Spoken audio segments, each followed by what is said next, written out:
Hello everyone, welcome to Just For You channel. In this video, I'm going to show you how to create this super cool calculator using Python and PyQt5.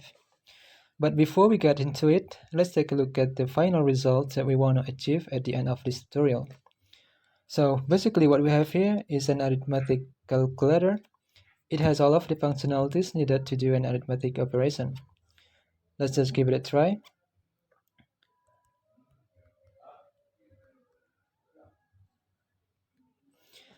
And below, you can see we have the result shown immediately after we input the number. And if we press the equal sign, we get the result. And we also have our data saved into the history box. So whenever we want to get back into our previous data, we just tap on it and then we get our data back. This is useful because sometimes we may miss out some number in inputting our data. So whenever we want to recalculate the data, we don't have to go all the way back from the beginning. We just tap on it and it saves a lot of time. Okay, that's pretty much what we want to achieve at the end of this tutorial. So now let's get into the tutorial. Let me close this off. I'm going to use PyDroid 3 for this tutorial because I'm doing it on my phone. If you don't have one, you can download it from Play Store. Once you have PyDroid 3 installed on your phone, let's go ahead, open it, and create a new file.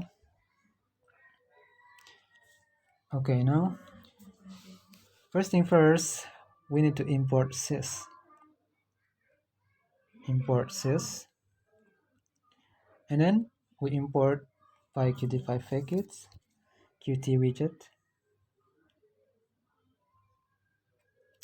From PyQt5.qt widgets, import anything, and then we import Qt GUI,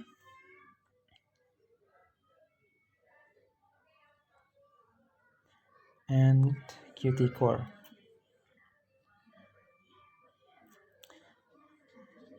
Next, we create a class.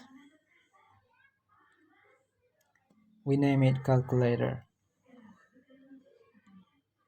and then Q main window.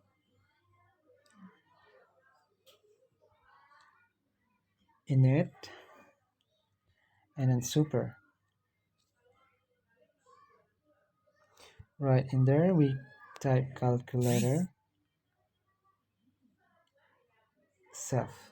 Okay, that's it for the class initialization. Now we can call Qt application in order to execute the app.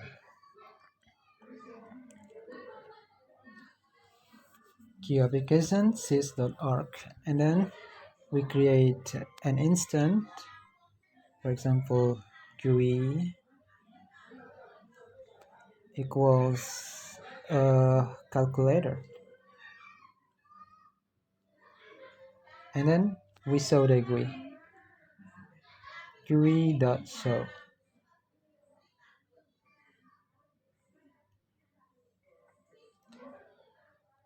And lastly, we execute the app and then exit. So sys.exit app.execute.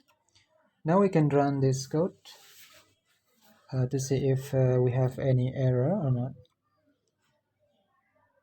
Okay, it doesn't have any errors, but we only have blank window here. We don't have any buttons or anything yet.